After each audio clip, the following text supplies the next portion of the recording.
ఒక ఉన్మాది పాలనలో, ఒక సైకో పాలనలో అందరం బాధితులమే. అవునా కాదా తమ్ముళ్ళు? మీరే చెప్పండి. అంటే నీ దగ్గర అధికారం ఉందని ప్రభుత్వంలో ప్రజాధనాన్ని ఉపయోగించుకొని తప్పుడు కేసులు పెట్టి వేధిస్తావా నువ్వు? రోజు వస్తుంది. నేను ఒకటే చెప్తున్నా, ఇలాంటి వాళ్ళు చాలా మంది చూసినా కాల గర్భంలో కలిసిపోయారు. అదే జరుగుతుంది రేపు. ఆ దుర్గారావు గారు మరణానికి కారణమైన ఈ వైసీపీ నాయకుల్ని ఏమనాలి? జగన్మోహన్ రెడ్డి ఒక పెద్ద సైకో అయితే అక్కడ ఒక చిన్న సైకో ఎమ్మెల్యే ఉన్నాడు. వీళ్ళందరూ కలిసి అరాచకాలు క్రియేట్ చేస్తున్నారు. నిన్ననే నేను చూశాను అనంతపూర్లో. ఎంత దారుణం అంటే ఒక మహిళ వితంతు, ఒక అబ్బాయి ఉన్నాడు. ఆవిడికి పెన్షన్ రావాలంటే అది అడగనని పోతే నటరాజ్ అనే ఒక వ్యక్తి, వైఎస్ఆర్ కాంగ్రెస్ నాయకుడు, మంత్రి అనుచరుడు, తన కోరిక తీర్చమన్నాడు. ఆ అమ్మాయి చెప్పింది నేను అలాంటి దాన్ని కాదు, నన్ను వదిలిపెట్టంటే ఆ అమ్మాయిని వేధించి వేధించి కడకు నడి రోడ్లో ఆ అమ్మాయి పైన దాడి చేశారు.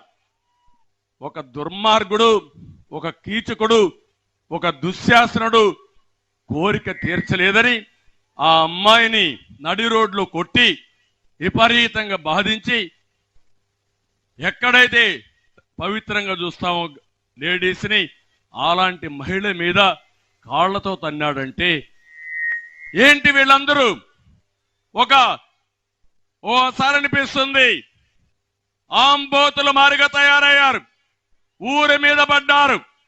ఆంబోతులకు హెచ్చరిక చేస్తున్నా, నా ఆడబిడ్డల జోలికొస్తే కబద్దార్, అదే లాస్ట్ డే అవుతుంది మీకు.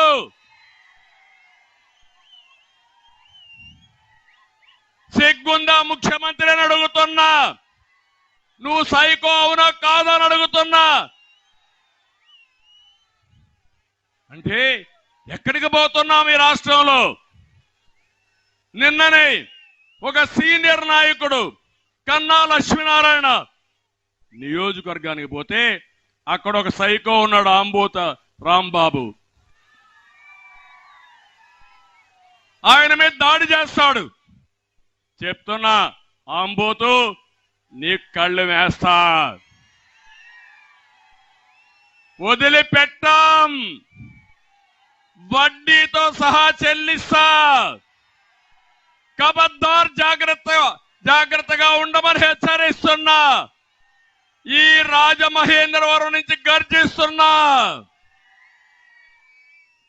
ఇంకొక పక్క నిన్ననే మీరు చూశారు, తిరుగుబాటు ప్రారంభమైంది వైఎస్ఆర్ కాంగ్రెస్ పార్టీలో.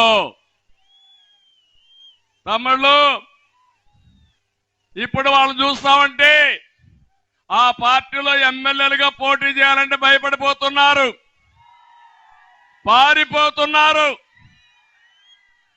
ఇప్పటికే మీరు చూస్తే 68 మందిని తీసేశారు. అందులో 29 మందికి సీట్లే ఇవ్వాల. బదిలీలు, ఇది ఒక రాజకీయ క్రీడ. నా జీవితంలో బదిలీలు ఎప్పుడూ చూడలా. మొట్టమొదటిసారిగా ఇక్కడ చెల్లని చెత్తని ఇంకొక ఊరికి పంపిస్తున్నారు. అంటే నేను అడుగుతున్నా, ఒక ఊర్లో చెత్త ఇంకొక ఊర్లో బంగారం అవుతుందా తమ్ముళ్ళు అని మిమ్మల్ని అడుగుతున్నా.